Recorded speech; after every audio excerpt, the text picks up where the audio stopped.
So we've been doing presentations monthly and then having discussion afterward. So we took the two groups together and wanted to bring Just Deeds to the greater community. So that's how we got here to this. Well, good evening and welcome everyone to this virtual Just Deeds presentation. My name is Yvette Hewitt. My pronouns are she, her, hers. And from the entire Church of the Epiphany in Plymouth, Minnesota, we'd like to extend a huge welcome. We've got guests joining us from across Minnesota, the Twin Cities, nationally and international guests. So again, welcome tonight. So as I think everybody got the housekeeping items, but I'll just repeat them. We ask you to please mute. So if you have not turned off your microphone, to do that. This video is going to be recorded. So if you don't want to be on video, feel free to turn off your video camera. If you have questions, please place them in the chat, and then we will have moments to go through and answer those questions as we go through the dialogue this evening. And the chat to chat function will be turned off. So this is my pleasure to introduce two dynamic women here this evening who are doing amazing work around housing and creating the Just Deeds Coalition. They're being recognized both nationally and regionally for their work. I have first speaker this evening, or both co-speakers, are Kiara Zachary. Kiara is the Equity and Inclusion Manager for the City of Golden Valley and founding member of the Just Deeds Project. Kiara holds a BA from the University of St. Thomas in sociology with a concentration in race, class, and gender, and a master's from the University of Minnesota Twin Cities in elementary education with a concentration on equity-based pediology. Kiara was raised in a structurally racially isolated South Minneapolis neighborhood with restrictive covenants. Presently, she lives in North Minneapolis with her fiance and their two daughters. And our co-speaker is Maria Cisneros, is the city attorney for Golden Valley and co-founder of the Just Deeds Coalition. She holds a BS in International Business and Spanish from the University of Minnesota, Carlson School of Management, and graduate summa cum laude, from William Mitchell College of Law. She is from the metro area and lives with her husband and 4 children in a home that had a racially restrictive covenant. Her husband and children are mixed race Latino, and her family would not be allowed to live in their neighborhood or their home when it was built back in 1950. So let's give a warm virtual welcome to both Kiara Zachary and Maria Cisneros of the Just Deeds Project. First, we'll just start by talking about the coalition and sort of how it started, and then we'll kind of get into some of the historical context regarding why we do what we do. So I'll start talking. Sure. Since I was here when the coalition started. So Just Deeds, we're not a nonprofit. We're not part of any government entity, but we are a coalition of folks from different industries and different areas that touch housing, working on the issue of systemic racism in housing, which is really a lot of issues rolled into one. We got started because many of you are probably aware of the Mapping Prejudice project that is part of the University of Minnesota library system. They have done a ton of research into the history of systemic racism in housing, specifically related to racially restrictive covenants in property deeds. And we'll talk in more detail with our visuals about what all that means. But basically, they made an interactive map that really shows how the Twin Cities area, and Hennepin County is where they've started, was purposely segregated in terms of housing, access to housing, and where people historically were able to live and purchase homes in the metro area. Actually, when I moved, my husband and I bought a house in Golden Valley about 7 years ago. So I live in Golden Valley now, so work for the city, which people tell me I'm crazy, but I actually really like working for the community that I live in. But we bought a house, and I am a huge nerd and read everything that I sign. And so I read all of the stuff in the property title, and I found a covenant in our property title that said that only Caucasians could live in our property, and it applied to the whole neighborhood. So that was about 7 years ago. And then in 2019, the state legislature passed a law that allows folks to discharge those covenants. And so that's, I'll tell you a little bit more about that process later, but basically the legislature said, if you have a covenant in your property title that has, that is racially restrictive, you can go through this kind of simple, kind of not simple legal process and to file another piece of paper to discharge or disavow that covenant. And so when that law was passed, my husband and I decided we would do that. We went through that process. And I thought the process was a little bit, you know, I needed my lawyering skills to do it, which didn't really sit well with me, because if I, as an attorney and as somebody who works in local government, needed some special skills and some money to go through this process, it seemed like not many people would do it. It would kind of be, there were too many barriers. So I went to the Human Rights Commission in our city. Oh, good, I've stalled enough. We went to the Human Rights Commission in our city and said, why don't we try to do a project where we recruit pro bono attorneys and they can help people go through this process. And so we started work on that. At the same time, we started talking with Mapping Prejudice and with an organization called the Minnesota Association of City Attorneys, which I happened to be on the board of at the time. We realized that there were a lot of people talking about this topic. This was right after the murder of George Floyd. And so there were a lot of organizations trying to figure out, how do we start talking about the systemic issues that lead to this kind of racialized violence and the kind of segregation that we have in our communities. And so we decided that it was the right time to start a coalition of folks across industries that would talk about these issues together and work together to solve some of the bigger systemic problems created by racially restrictive covenants. So now I think you can see our PowerPoint, right? Yeah. Yeah. Okay, so on this slide, you're just seeing on the left the founding members of our coalition. So the City Attorneys Association, which I just talked about, and this Mapping Prejudice in the middle there, and then the City of Golden Valley, where Kiara and I both work. And then also from sort of the industry side, we have the Minneapolis area realtors and Edina Realty Title, and that's a really, really important part of this coalition. And so you know, part of what we talk about is, what can you do about it? The realtors have a lot of action steps that they're working on and have a lot of insight for us. So they're a very valuable part of our coalition. And then you can see on the right there, the currently participating cities. You'll notice that most of them are Hennepin County cities. And part of that, well, most of that is because the data that we have from Mapping Prejudice is all related to Hennepin County. They are going to release a map shortly of Ramsey County. And so we expect that our coalition works. We're probably going to need 2 slides for this part of the presentation soon. But if you're in one of those cities, your city has a Just Deeds project that you can get involved in as a community member. You can also volunteer directly with us, just a little plug. And if your city is not there, you can talk to your city leadership to ask why they're not there or if they would like to join. That's how a lot of these cities ended up becoming members, is through community, asking city staff to join and asking elected officials. And I know there are a lot of, so you all are in Plymouth, and there are a lot of people in Plymouth who we've talked to who are very interested in having the city of Plymouth participate. Do you want to do this? I feel like I've been talking a lot. Okay. So the mission of Just Deeds is to acknowledge racist practices that establish and perpetuate segregated housing.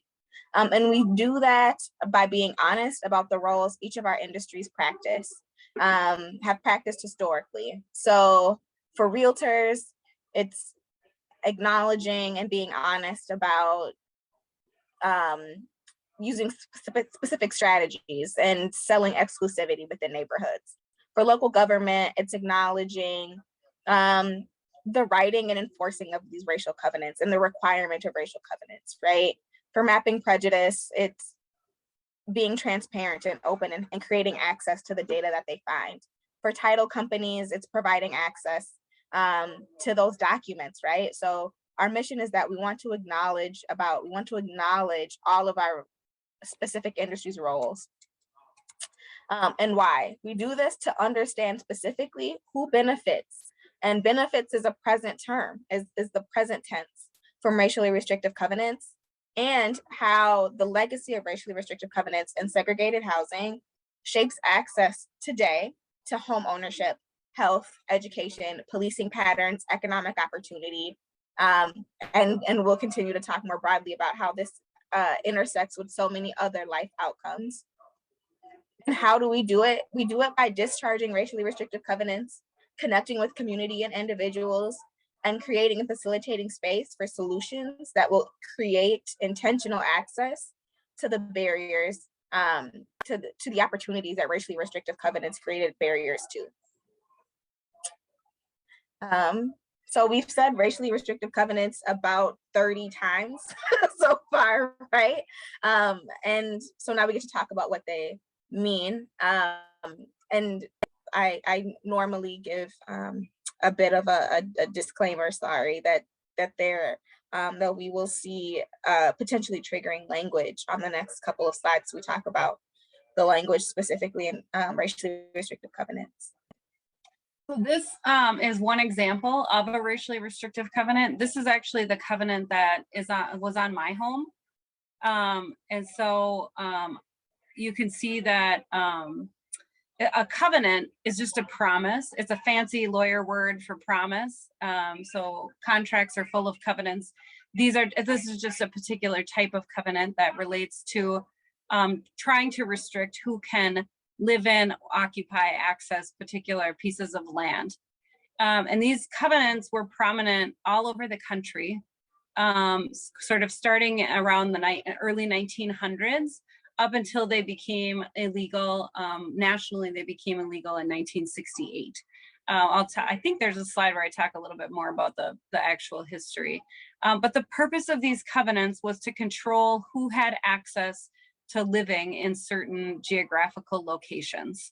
And I think that's kind of an important thing to note, because when you study systemic racism, you notice that a lot of the systems that you talk about are controlling access to resources and opportunities. That's kind of what it all boils down to, figuring out what systems we have in place that regulate or impact where people live and what resources and opportunities they have access to. And so before the advent of racially restrictive covenants, there was racial zoning, and then that became illegal. And the next tool that folks tried was racially restrictive covenants. And that was used for a long time, several decades. And then after they became illegal, there were other tools. I'm trying not to get ahead of myself in the presentation, but this is why we say that these things are systemic, because they are pervasive, and when one tool goes away, there's another one that pops up. So Mapping Prejudice, we spoke on, has a map where they show where racially restrictive covenants are across Hennepin County. And this is an illustration that shows over time the spread. So where the practice started and how it spread across the county over that 60-year period. They were legal and enforceable. Oh, this is Jim Crow of the North. Oh, let's see. Actually, hold on. This is kind of a short 6-minute version of Jim Crow of the North, which is an hour-long documentary about what they found. Oops. There you go.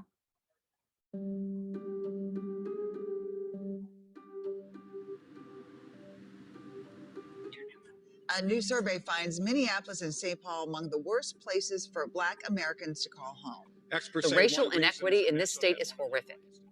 When we think about wealth inequality in the United States today, that's directly attributable to problems associated with housing and denial of housing. The inability of African Americans to acquire wealth in the same way that other groups were able to, by virtue of having access to affordable housing, is one of the problems that impact those communities of color today. About 75% of white families own the homes that they occupy. About 25% of Black families own the homes that they occupy. It's actually the largest, in terms of percentage, gap in the country.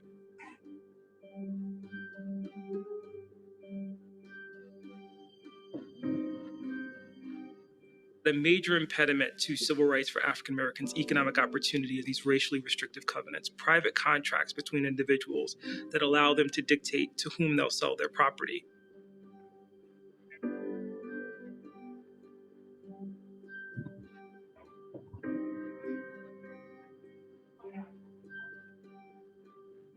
Covenants exist across the country. In Minneapolis, the covenants were first put in 1910.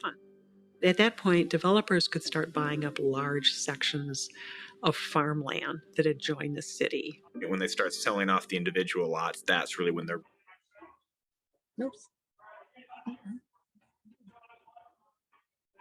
racial covenants kind of injected into the property record. Racial covenants tells you who can or cannot live, lease, even occupy certain spaces. 100% of these covenants are aimed at African Americans.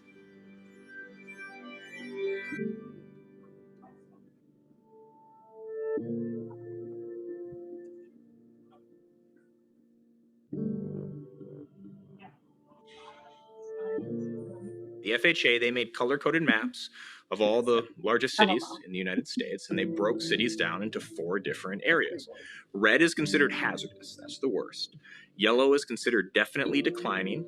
Blue is considered still desirable, and green is considered the best. So areas that were predominantly African American or majority minority, or really in a lot of cases, even if there's a few non-white people there, that's often enough to be redlined. The FHA refused to give an area a green lined designation. Again, this is the best designation that they'll offer unless, and I'm quoting again, restrictive covenants are already in place. That line's from the FHA underwriting manual. In a lot of ways, the practice of redlining, which didn't start until the 1930s, institutionalized and spread racial covenants all over the country because suddenly developers got sanctioned, they got direction from the federal government saying, this is best practices. Our community was redlined. Simple as that. Now, as a community, we made the best of it, and we produced a great many influential people as well. And a lot of that came from having developed a pretty powerful community.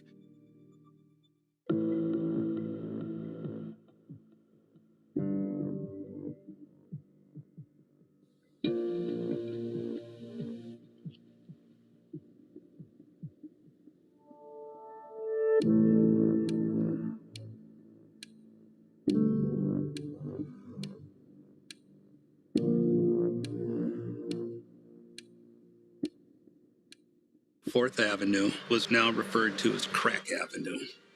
Up and down Fourth Avenue throughout the neighborhood, there were tough times. This very persistent myth that northern cities never had formal segregation. The South had Jim Crow, and look at those signs.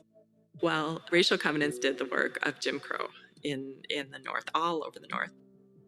So even though covenants are now illegal, kind of this yawning chasm of wealth inequality that emerged as a result of covenants is still very much with us today. Identifying racial covenants, however, has proved remarkably challenging. The only way to find racial covenants are to read warranty deeds. We're looking at about 3 million deeds in Hennepin County between 1900 and 1960, and each deed on average runs about 3 pages. So we're in the ballpark of 10 million or so pages of text. So what we're doing with Mapping Prejudice is we're using digital tools to help us identify the deeds that do contain racially restrictive covenants. We ask volunteers to help us transcribe them. And those answers I then export, and this actually gives me enough data to build the map. There's actually 2 categories. It's business, industrial, and undeveloped. With this data set that the Mapping Prejudice team has built, we asked the question, how have racial covenants affected present-day socioeconomic outcomes? And the results that we find are that covenants were a way to lift the house prices by keeping people of certain races and colors out. What we find is a causal link between covenants in the past and three present day socioeconomic outcomes. We find that houses that were covenanted in the past have, on average, 15% higher house values today compared to houses that were not covenanted. We also find that covenanted areas have lower African American residents and lower African American home ownership rates compared to areas within Minneapolis that did not have covenants. I think it can make very powerful arguments about how can we reframe contemporary policy through more of an equity lens to help mitigate some of this damage that's resulted from racial covenants. And I want everyone with this map to imagine themselves in this landscape of privilege and disenfranchisement.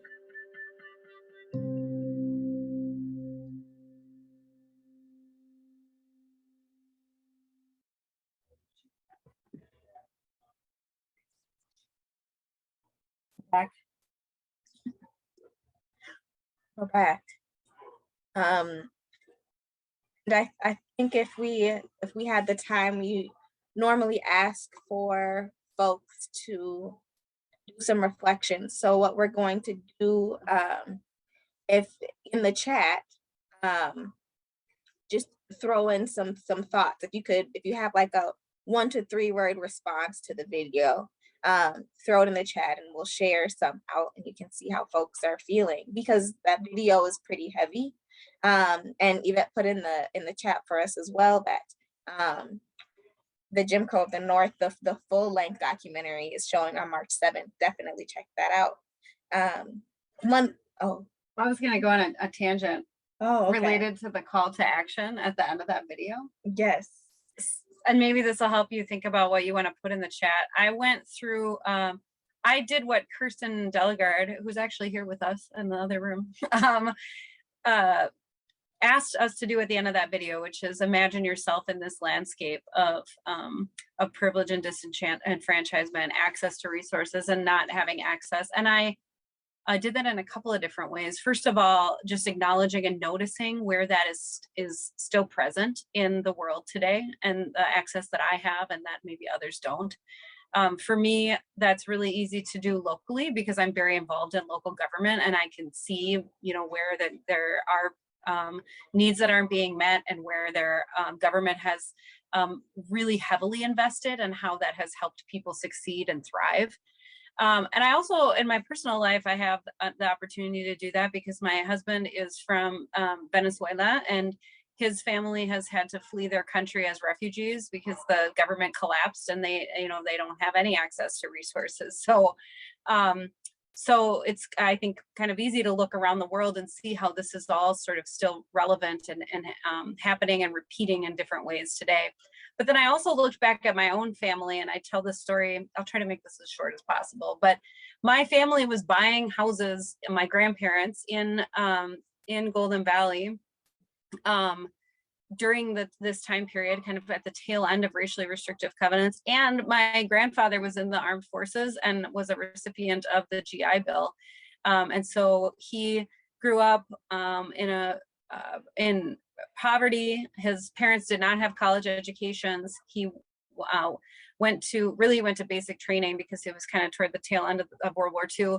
And then he got the GI Bill. He had his college paid for. He had a VA loan to purchase his first house. And he was able to purchase a house in one of those green areas shown on that map because he was a white person and he had access to financing through the FHA. And people that he served with in the military that were not white did not have access to those same opportunities and resources. They didn't get their GI Bill benefits to go to college. They didn't have a VA loan to help them buy a house. And so the trickle down of that and how it's relevant today is that my grandpa did all of those things with government assistance and certainly worked really hard and made a lot of good decisions. And then as a result of that, his 25 grandkids all have college education, all had access to very high quality public education through high school. And that was all very much related to the access he had to those opportunities and the fact that he was able to bring his children up and then his grandkids in areas that had these resources available, as opposed to folks who didn't have those resources, and then their families are living in these places where we've kind of underinvested or we haven't made those resources available. Mhm. And when I tell that story, I like to tell that story because I think that that's probably a pretty common story in Minnesota for white folks. Yeah, definitely. And to share a perspective, for me, I watched Jim Crow of the North. I was very familiar with redlining.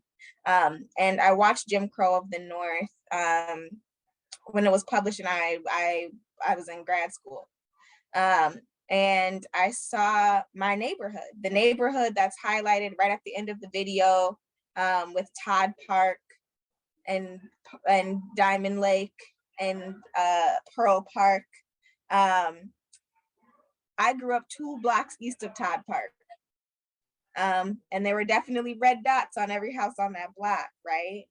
And my parents purchased their home from the original owners, from the folks that wanted and they anticipated that home would not have anyone that looked like me or my family in that neighborhood.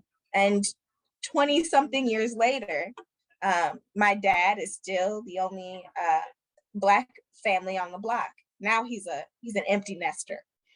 So he's on the block alone. But yet and still, his neighborhood is still racially isolated in that regard. And so we think about, well, just creating a barrier-free access, right? Creating Sorry, I'm bringing that slide. yeah. Yep. Creating barrier-free access didn't necessarily fix, right, 100% of those opportunities. This map here shows a correlation that this is as referenced in the video, that this was a national practice, and that many of the states in the country used redlining as a tool. And how you can read this map is the green area, so how many of the properties are graded green are determine sort of the thickness of the circle around it, and the same for blue, yellow, and red. If you look at Minneapolis and St. Paul here, you'll notice that the thickness of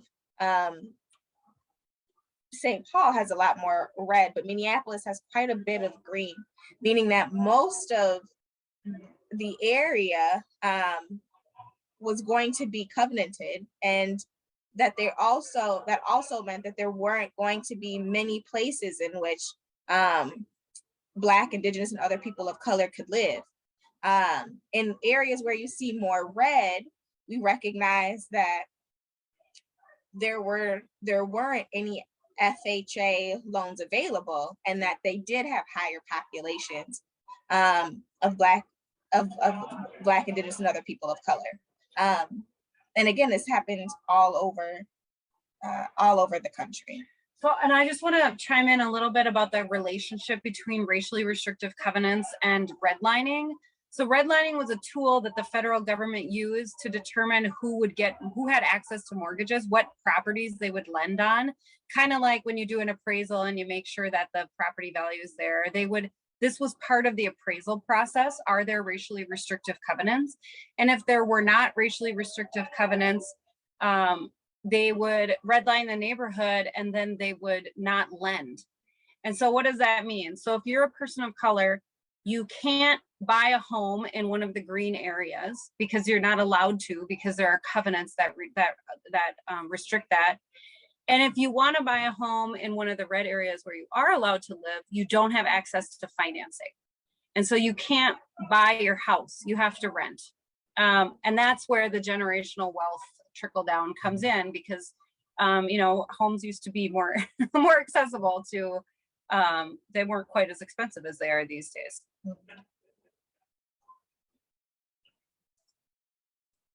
To the next. There we go. Well, yeah, this was, if you go to the Mapping Prejudice website or justdeeds.org, you can look at this. This is the interactive map that we talked about, and it just kind of shows where the covenants are in Hennepin County, but we're going to see this, we're going to see that pattern in a couple of minutes.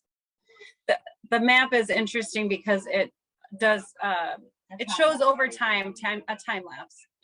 And that's just, you know, historically interesting. Do you want to do this one? I'll do the next one. Okay. So as we know, racially restrictive covenants started in 1910, and Maria talked about the precursor on a policy level was racially restrictive zoning. But there's a social context behind why did we start this, right? Folks didn't just come to a circle and conspire against Black folks at the time. There was social context behind these conversations and the creation and the development of these tools.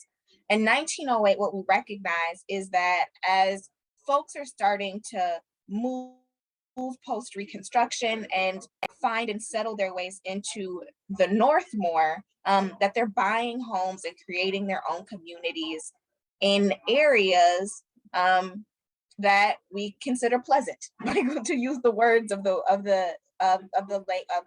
articles that we have snippets here. And that when we recognize that folks are coming and settling here, that we try to sort of pocket them in these places.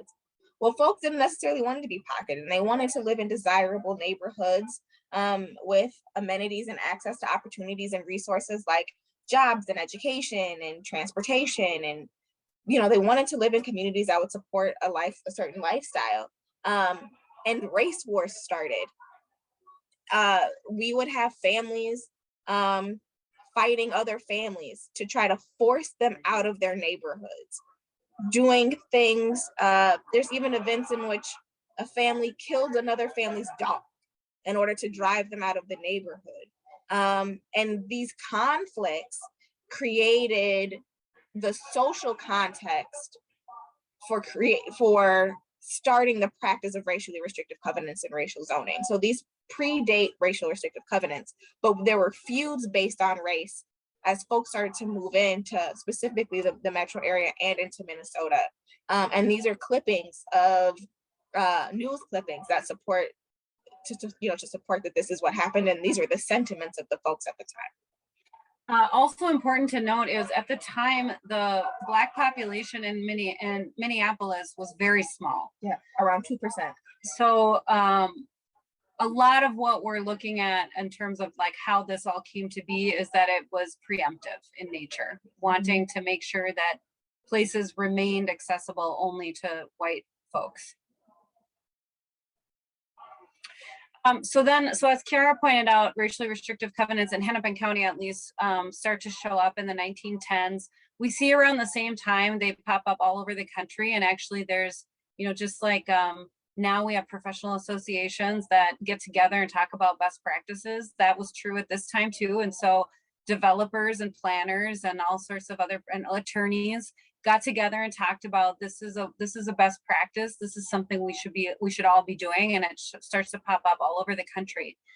So that was in the early 1900s.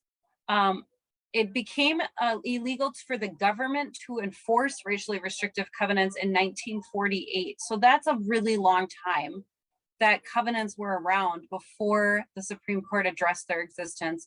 And during that time, people were fighting back the whole time. People were organizing, people were breaking the rules, people were trying to fly under the radar, all sorts of stories to dig into there historically about how people were still continuing to try to make their best lives during this time. But during the 1940s, the NAACP started to consolidate cases from around the country and have a very organized legal battle against racially restrictive covenants. And they finally won a case in 1948, which is known as Shelley versus Kramer. It's actually 3 cases from around the country that were consolidated. And the Supreme Court decided, because of the 14th Amendment, the government cannot enforce racially restrictive covenants because that's a discriminatory action taken by the government. So that didn't mean that the covenants were illegal. It just meant that you couldn't go to court anymore to have them enforced, which of course exacerbated some of the things that Kiara was just talking to, people kind of taking the law into their own hands because they can't turn to the government anymore to enforce these things, yet they're not illegal. And so people would enforce them against each other on a case-by-case basis, leading to a lot of terrible interactions in neighborhoods. In 1953, the Minnesota legislature said, you know what, not only are we not going to enforce them, you can't write them. You stop putting these into deeds, and they made it illegal to write racially restrictive covenants. And then in 1968, the Fair Housing Act made it illegal to write covenants across the country. The other thing that's in here is the Federal Highway Act that happened in 1956. And that's relevant to the story because remember in the beginning we said, when one of these tools goes away, another one pops up. The Federal Aid Highway Act of 1956 was sort of the next phase of racially restricted housing and housing segregation in especially major cities. And the way that that happened, without going into too much detail, we'll see it on a couple of maps coming up here, is basically that there was a concerted effort, and this is explicitly shown in the historical records, to use highway development to separate white neighborhoods from BIPOC neighborhoods, Black, Indigenous, people of color, and also to move or destroy thriving neighborhoods where people of color lived as a way to move them away from white populations. And all of this resulted, as Maria talked about earlier, in our present day home ownership gap. So when you have all of these tools that prohibit the ability for you to own a home, the gap remains persistent and over this, the 30-year period that's being highlighted here. And that we haven't made a whole lot of growth as far as mitigating the gap. So this is the pink line is the home ownership rate for all Minnesotans, and it's hovering around 80%. Yes, 75%. If we look at home ownership over time for white folks, which is the yellow line, it hovers more closely to around 80 and above 80% persistently. While there has been some growth, you can tell that in times of economic downturn, like in 2008, after like post-housing crisis, the home ownership rate started to make progress, but dipped right back down and has maintained that right around 40% of people of color owning homes.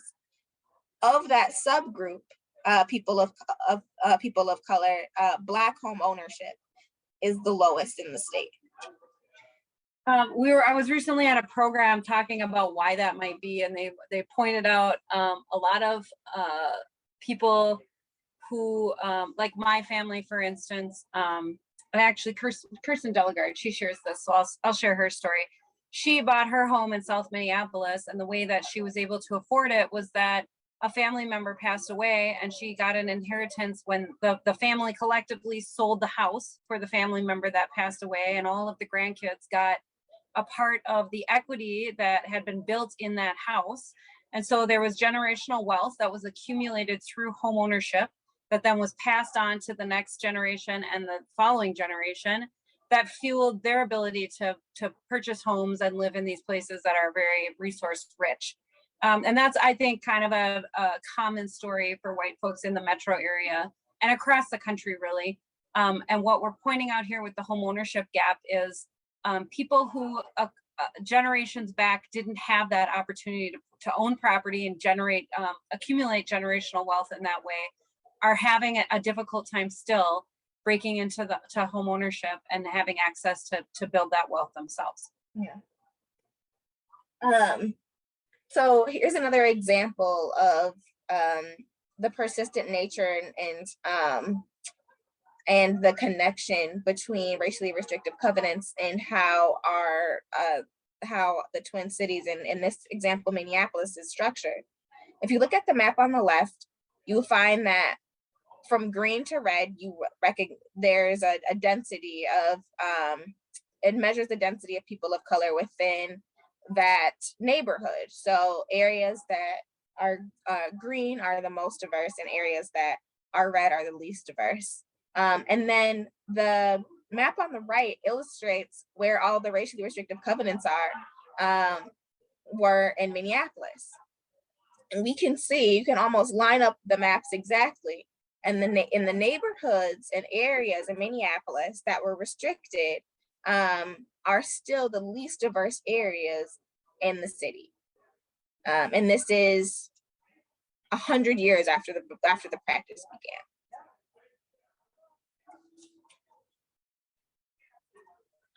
began. We want to get to questions, so I think we're going to kind of fly through these. And if you have questions, definitely kind of just like write them down, throw them in the chat. But here, there are some other impacts that we highlighted at the beginning, and we'll kind of, like I said, zip through them.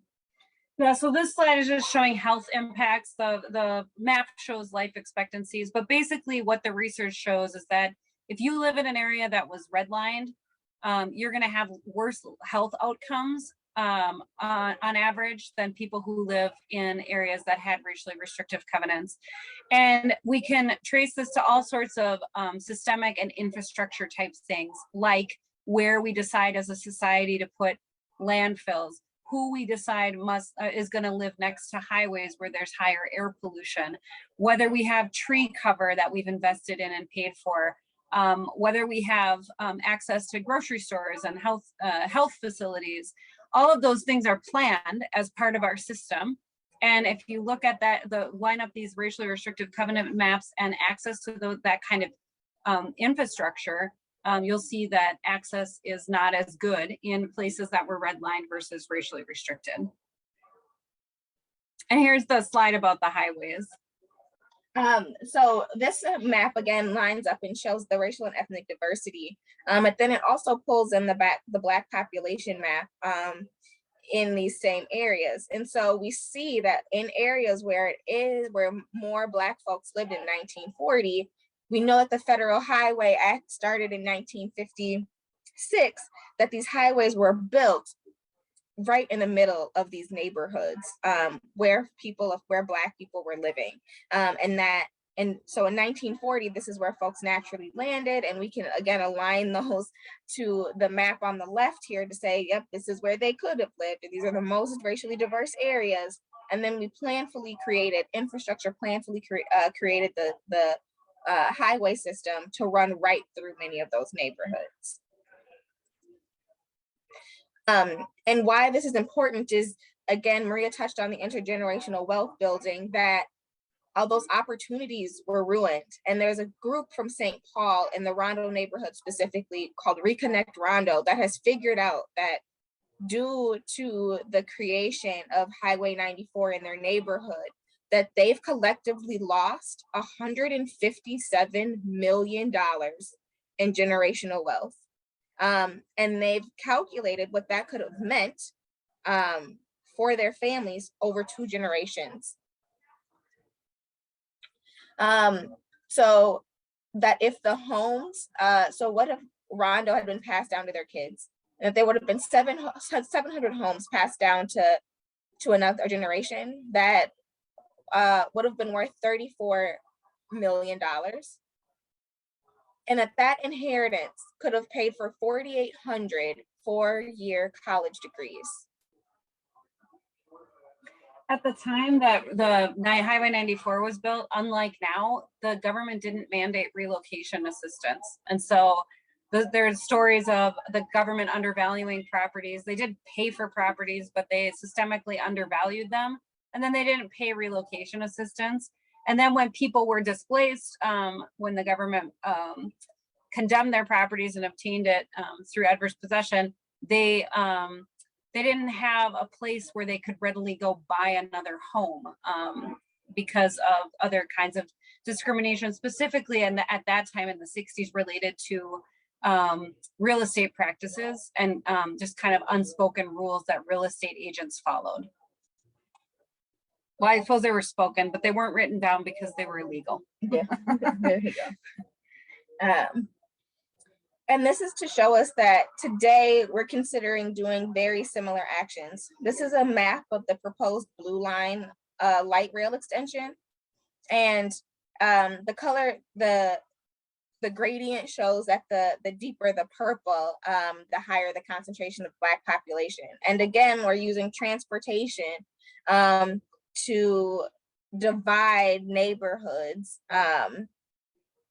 that are mainly populated with Black residents. The other thing I'll note on just on that slide is that if you look at on the lighter neighborhoods, and I'm from Robbinsdale, which is on this map, kind of coming out of North Minneapolis. One thing that's happening here that we in the western suburbs don't see a ton of is a major transportation infrastructure connecting the suburbs to North Minneapolis. I mean, we're in Golden Valley and we have very little busing transportation from Golden Valley through North Minneapolis. And that is all planned. That is all, you know, there are people who study the need for it and whatever, but it's planned. And historically, the idea of having a major transportation opportunity like this that kind of really easily connects those neighborhoods that have been historically divided is controversial. And if you look at the conversations happening around this Blue Line and some of the resistance to putting it in, especially on the side that was racially restricted, you will see some comments and opinions that are pretty damaging and very much reinforcing stereotypes about who lives in North Minneapolis versus who lives in the suburbs, and whether it's good for those two areas to be easily connected and easy to travel back and forth between the two. So we get this question in almost every single presentation, and it's, why does this matter? And why should we care? And we've come up with some answers to this frequently asked question. And I think we'll kind of ping pong back and forth. But one, it's that we've reiterated again that these covenants divided our community by race and created segregation patterns that still persist today. And one of the consequences of that is depressed homeownership rates, especially for Black Minnesotans. You know, as we saw, those consequences mean less generational wealth and less access to opportunities and resources, particularly the resources that you need to build a bright future for yourself and for your children. Today, we recognize that there are still obstacles to property ownership in order to amass generational wealth. And even if we started to see home ownership rates between Black and white Americans start to level out, that the average household has 10 times as much wealth as the average Black household.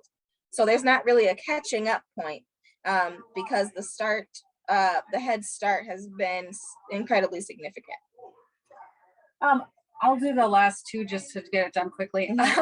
The last two. So the first one, this is a really, really tangible example, and this is why we think it's very powerful for you to take this information and share it with people in your life and your sphere of influence, because this was written down and it's in the public record, it's in writing, and we have these maps showing how it happened and what people's life outcomes are today. This is a very easy to understand example of what systemic or structural racism is, and so we hope that you'll dig into the websites and learn a little bit more about that. And we hope that people learning about it will do kind of the last one, which is understand, you know, how this relates to the policies that we make. And when we're at a local government level, when we're making policy, it really matters if folks show up at a city council meeting and point some of these things out as we're making decisions. There we go. And we should just put that on there, I think, is that we should, you should use your voice to sort of counter some of the narratives regarding things like affordable housing or creating intentional opportunities and inclusion for the city. the importance of having diversity, equity, and inclusion as an initiative, not and as a feature of their local government within any city that you live. You can also discharge your covenants.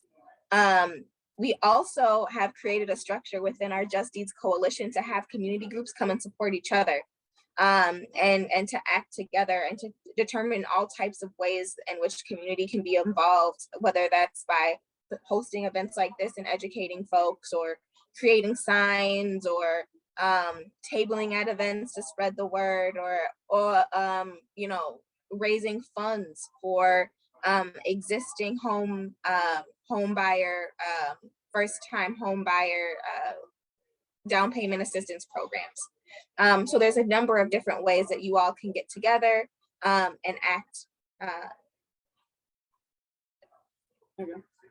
There we go. So let's see if you have. Ooh, I love this question because we're in outstate Minnesota right now. So yes, racially restrictive covenants did exist in outstate Minnesota. There hasn't been the kind of systematic research about where they existed, but we've heard anecdotally from people that have found them many times on lake homes. So if you think about like what was being developed during this time frame is one good place to start, and then the other good place to look is where are the most desirable properties, and you'll often find them in those places. And we see that pattern in the cities too. You know, Medicine Lake has, on the Golden Valley side at least, there are, and actually on the other side too, there are racially restrictive covenants around the lake, even though that area was developed much later on and sort of kind of toward the tail end of the use of restrictive covenants. Those covenants showed up. The same is true of Lake Minnetonka. There are a lot of covenants around Lake Minnetonka, which was not part of the metro area at the time. So yeah, they show up in a lot of places. Yes, the blue line has been diverted from Golden Valley. We spent like 10 years participating in all the planning, and now the rail company didn't want to play ball. So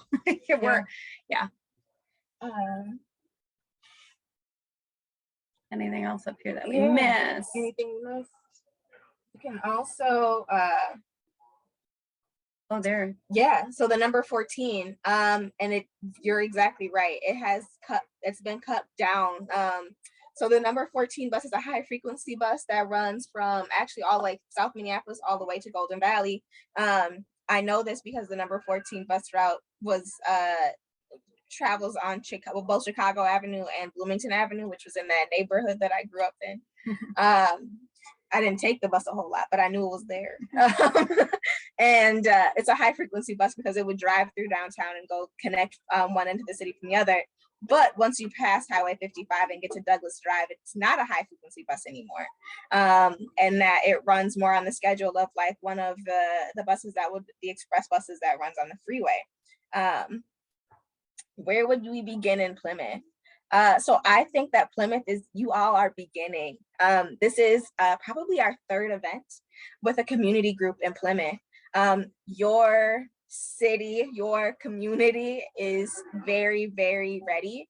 And I think that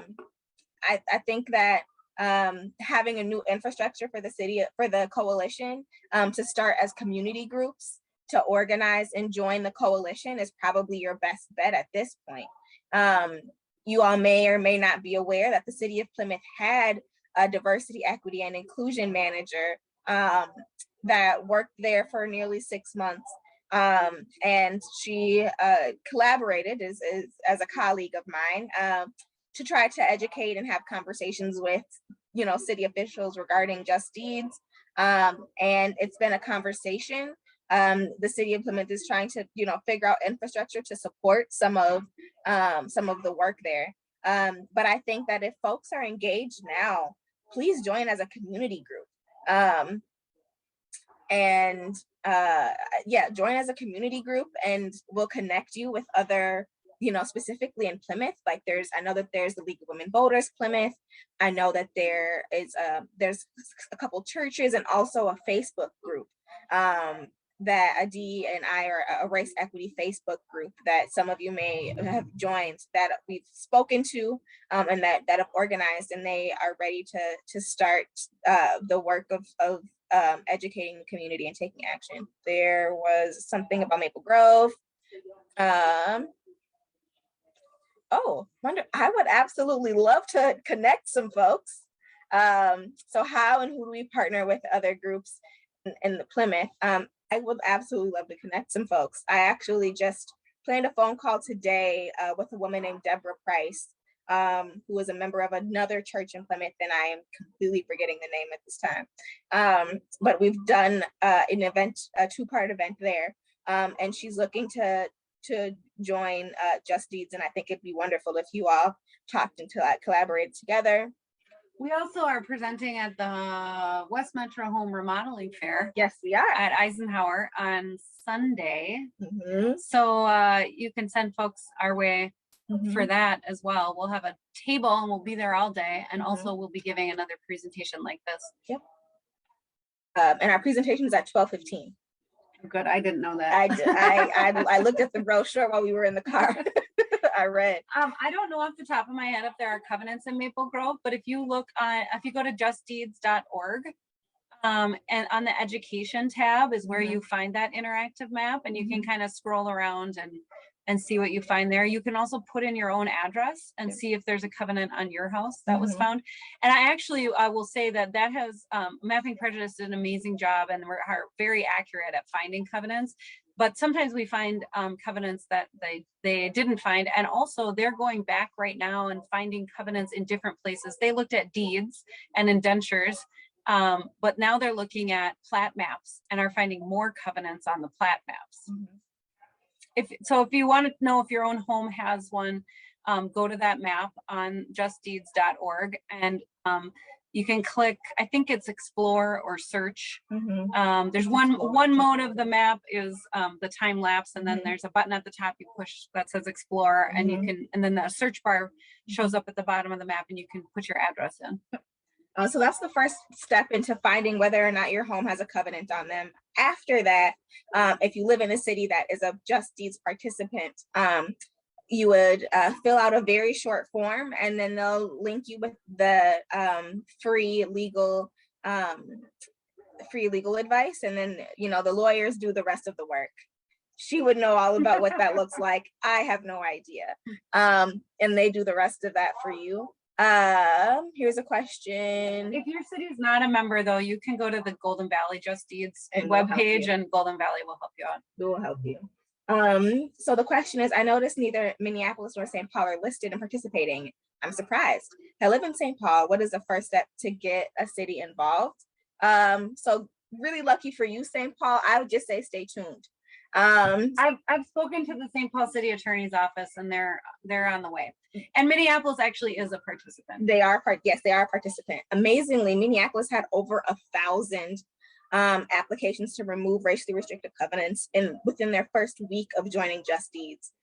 St. Paul is ready and prime and up for it. I think they're waiting on some data, and they're getting creative about identifying the deeds already, just like the city of Rochester and Olmsted County. They're outstate Minnesota, and they've started doing some preliminary research on their own to start identifying deeds. Is this happening nationally? So this is a national conversation. Mapping Prejudice, being part of the University of Minnesota, has a lot of connections to academics and public historians across the country. And we're having a lot of conversations with those historians that are doing this research in different cities. And each of those cities where these historians are doing this amazing work, the community members are doing what you're doing tonight, wanting to learn about it and wanting to know how to take action.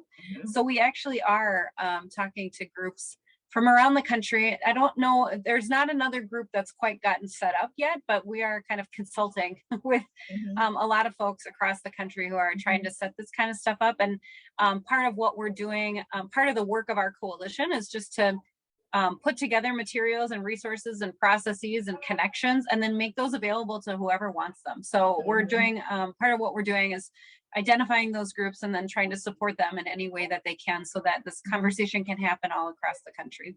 And to add to that, we are the Minneapolis area realtors are gaining national attention because now through the Department of Commerce, all realtors, in order to get their real estate license, have to take a class on just deeds.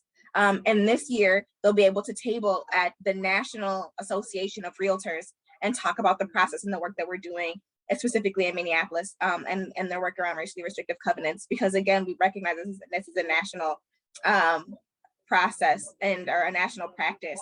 So I expect that after that happens, I believe they meet this summer, that we'll see even more cities starting to figure out and organize ways to help folks discharge covenants. This is fun. This is like rapid fire questions. You can tell us to stop anytime, but I'm just Whenever gonna keep we're answering. gonna keep going. So the cost to remove a covenant, it was $47 plus whatever you pay an attorney, plus a couple more dollars or a couple more cents for a stamp. But in Hennepin County, we worked out a deal with the county and they don't charge for it anymore. And they also give all of our attorney volunteers free access to county records so that we can do the research for free and get homeowners copies of the covenants and copies of the history on their own property and provide that all for free. If you live in Ramsey County, feel free to call your county recorder's office and tell them they should definitely be doing that, because I'm kind of negotiating with them right now how we're going to do it in Ramsey County. It's a county by county thing. There was one other question. Right above that one. Yeah. Why can't I? There you go. Can our legislators get involved and take action on behalf of cities with multiple racial covenants? Yes. So was it Hennepin County or the city of Minneapolis? Well, Hennepin County and all of the cities that have joined so far have passed resolutions supporting the work of Just Deeds and Mapping Prejudice and renouncing the practice of racially restrictive covenants. At this point, the legislature did pass this law in 2019. I think at this point, an interesting way to involve the legislature would be to start talking to your representatives about policies that you support that address the legacy of racially restrictive covenants. Sometimes people ask us, why can't we just like discharge them all at once? And I suppose you could do that, but when the legislature passed the bill in 2019, they made it an individual process. And so the each individual property owner has to do it. And I, for one, support that decision because I think the value in discharging the covenant, they're legally unenforceable right now.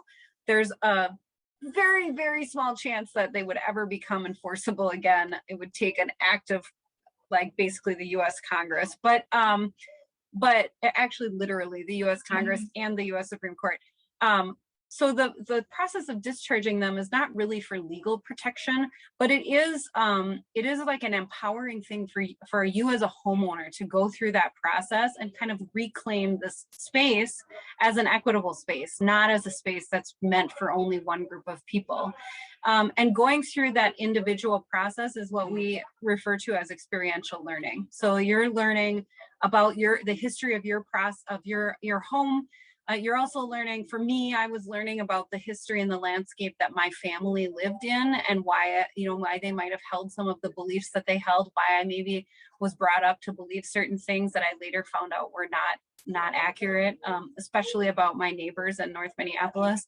And so going through that process, I think kind of unlocks a lot of doors, just personally. And then there's a lot of power in individual collective action or individual actions taken collectively. So we are seeing through people discharging these covenants, people are paying attention at the state level. The legislators are paying attention, the Attorney General's office is paying attention. Like people are seeing the momentum behind this and that it's important enough for all of us to individually take this action. And so, what other things are we thinking about that these elected and appointed officials have the power to do, and they're taking note that they should then be doing those things. We got a couple more questions and a comment. Oh, thank you. So nice. Which city had the most covenants? We found that clearly the biggest city had the most covenants, but I think that we can probably do a little bit of math to see where some ratios lie. That would be interesting as well. So the city of Golden Valley had around 1,600. The city of Edina had around 1,900 racially restrictive covenants. Those are smaller cities with fewer homes than the city of Minneapolis, which has tens of thousands, probably 6,000. I think I want to say, and I will email you and correct this if I'm wrong, but I want to say Minneapolis has somewhere around 8,000, and then you have a city like Richfield, and I think Richfield has like around 3,000. Yeah. So in terms of a percentage of all the properties, Richfield has a much higher percentage than Golden Valley, but you know that might have to do with the density and also the time during which the development took place. And we might also find that Golden Valley's number goes up when we start looking at plat maps. Plat maps is really interesting. That's like the official zoning map of the area. And that allowed them to put covenants on the entire area shown on the map. And actually the plat map is almost a more systemic approach to it. So whereas racialized zoning was illegal at the time, folks would put in the plat, they'd put the covenant in the plat map and say it applies to all the homes shown on this map. Well, the bodies that took that action were the city council and the county, because the city council and the county approve the plat maps. So that's a whole nother kind of angle that we're just starting to explore with mapping prejudice, and speaks to the systemic nature of what we're talking about here. I mean, it's definitely, there was a ton of private industry involved, realtors, developers, title companies, attorneys wrote these covenants, but also local government supported this practice and sometimes required it. We found in Golden Valley, the very first ever planning commission meeting in the minutes was approving a particular development and requiring that the developer put racially restrictive covenants in place. So that was approved by our planning commission. And then the following month, it was the same covenant was approved by our city council. So these were things that that private industry was doing and also government was supporting and even requiring. I can't speak to a proposed GI Bill for former African-American soldiers. I can speak to the historical context of that there were very, very few African-American soldiers that were able to access all of the GI and that the full program, and that I would see that anything after, you know, being able to identify folks that applied and that were unable to access any of those funds would be like a form of what we consider like reparations, and that there was a plan that Biden produced during his during the election that talked about exploring or researching multiple forms of reparations, and that this was one of the proposals. But I don't know much else about where it is in the legislature or what sort of structures or systems or even what sort of momentum it has currently.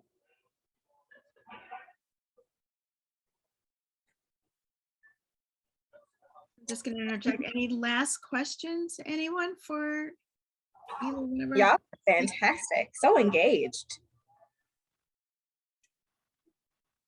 In my opinion, we should also be attentive to our property related to what Native American populations were here before us and what happened to those people, especially here in Minnesota. Absolutely, absolutely.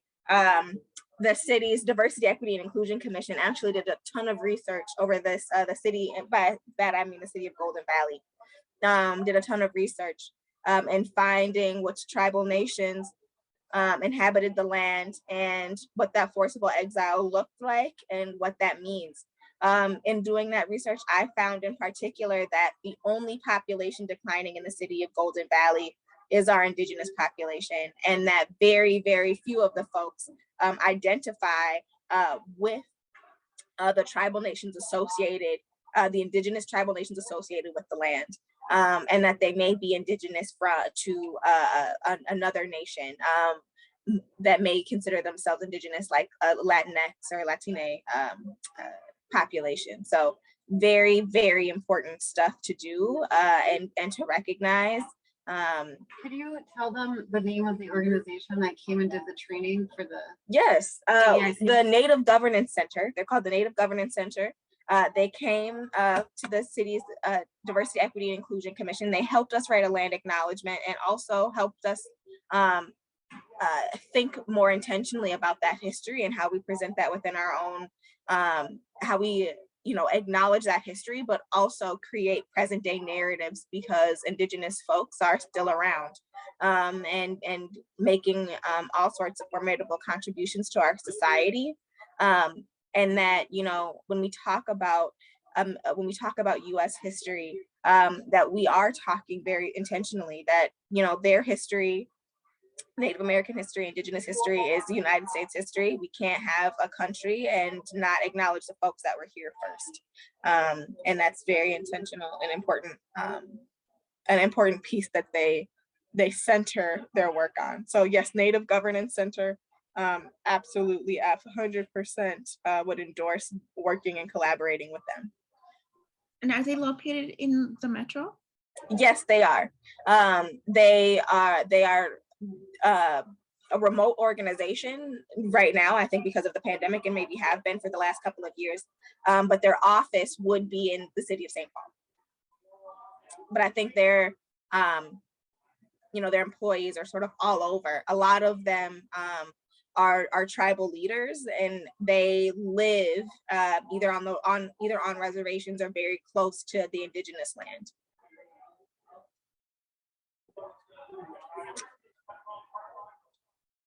Well, this was great. Thank you all so much for your engagement and the opportunity to speak. Maria and I can sort of geek out and nerd out about this in any time. And we are also I will connect with Yvette and get Yvette Deborah's information if your group decides that you'd like to partner with some other Plymouth groups and gain momentum in that way. Yeah, and I want to leave you just with one parting thought. You should not underestimate the power that you have to do the work. I see many of you thanking us for doing this work. You also have a lot of power to do this work. So hopefully you'll go onto the website. There's all sorts of articles. If you don't like to read articles, you can also watch videos. We put a bunch of videos on there, podcasts.